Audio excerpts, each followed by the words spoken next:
दो भाइयों की तो जान चलेगी ना, तो अपनी नाकामी को छिपा नहीं सकते इस तरीके से। ये इनकाउंटर से नाकामी नहीं छिपनी है। इनकाउंटर में तो माहिर है सरकार, हैं? अब पुल कैसे खुलेगी, पर्दाफाश कैसे होगा? दंगा करवाना समाजवादी पार्टी का सरकार है। हमने जैसा कहा 5 साल में 300 दंगे, और हमें लगता है आपको भी बखूबी याद होगा मुजफ्फरनगर कांड, मथुरा का राम वृक्ष कांड, और उस कांड के सूत्रधार जो थे वो कोई और नहीं, समाजवादी पार्टी के बदायूं से प्रत्याशी जो हैं वही थे। दो भाइयों की तो जान चलेगी ना, क्या उनके भाइयों की जान नहीं बचाई जा सकती थी अगर पुलिस पहले से काम करती तो? न केवल वो, बल्कि घटना से पहले आप याद कीजिए देवरिया वाली घटना। देवरिया की जब घटना हो गई, विपक्ष ने सवाल उठाया, परिवार के लोगों ने सवाल उठाया कि प्रशासन की नाकामी थी, तो बताओ 30 अधिकारियों को उन्हें सस्पेंड करना पड़ा था। 30 अधिकारी सस्पेंड हुए थे। ऐसी कई घटनाएं हैं जहां घटना होने के बाद सरकार ने कार्रवाई की, अधिकारियों को हटाना पड़ा।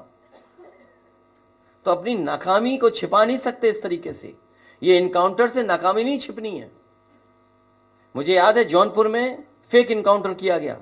अभी प्रतापगढ़ की घटना है जहां एसटीएफ का एक कस्टोडियल डेथ है प्रतापगढ़ की, उसमें आपने क्या कार्रवाई की? या मुझे जौनपुर में याद है पुजारी यादव जिसका फेक घटना हुई थी, उसके बाद एसटीएफ के लोग पहुंचे, जेल गए वो कई लोग, दबाव बना रहे थे कि केस वापस ले ले परिवार। जब गांव वाले निकल करके आ गए तो पुलिस के लोग कहते हैं कि हम बिजली का बिल लेने आए थे। रात में बिजली का बिल लेने कौन जाएगा प्राइवेट ड्रेस में, सोचिए आप। बदायूं की घटना जिस तरीके से हुई, प्रशासन की नाकामी की बात जो सामने जो कही जा रही है, तनावपूर्ण स्थिति रही, किस तरह से देखते हैं? एक अंतिम सवाल ये इस पे जो एनकाउंटर में। देखिए, ये दुखद, बहुत ही दुखद घटना हुई है, शर्मनाक घटना हुई है, और इसमें देखिए बिल्कुल कानून व्यवस्था फेलियर।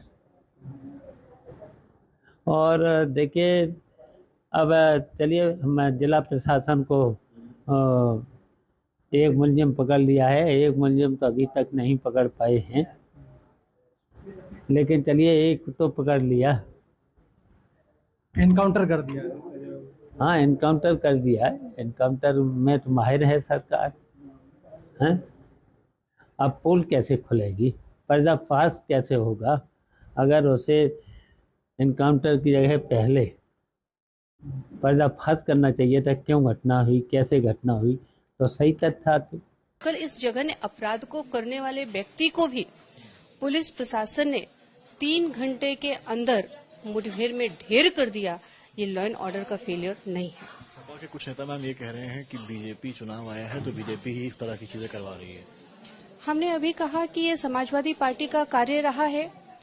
बीजेपी दंगे करवा करके चुनाव नहीं जीतती है। बीजेपी आपस में भाईचारा रख करके, मानवता स्थापित करके, एक परिवार के सदस्य के रूप में एक दूसरे के साथ में रह करके चुनाव लड़ती है और चुनाव जीतती है। दंगा करवाना समाजवादी पार्टी का सरकार है। हमने जैसा कहा 5 साल में 300 दंगे, और हमें लगता है आपको भी बखूबी याद होगा मुजफ्फरनगर कांड, मथुरा का राम वृक्ष कांड, और उस कांड के सूत्रधार जो थे वो कोई और नहीं, समाजवादी पार्टी के बदायूं से प्रत्याशी जो हैं वही थे।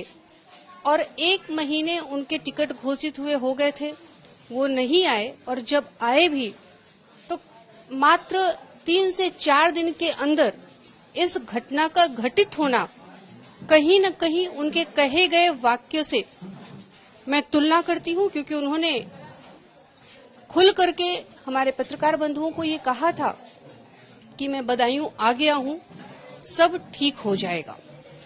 तो उन्हें शायद लगा होगा कि बदायूं में फिर से मजहब की दीवार खड़ी की जाए और यहाँ पर उसी तरह से लोगों को डरा धमका करके राजनीति की जाए, क्योंकि बदायूं में अब जाति और धर्म नहीं, यहाँ पर हम सब भाईचारे से रहते हैं, और भाईचारे के साथ ही हम सब मोदी परिवार का हिस्सा हैं। वो अपनी वही दबंगई फिर से दिखाना चाह रहे होंगे।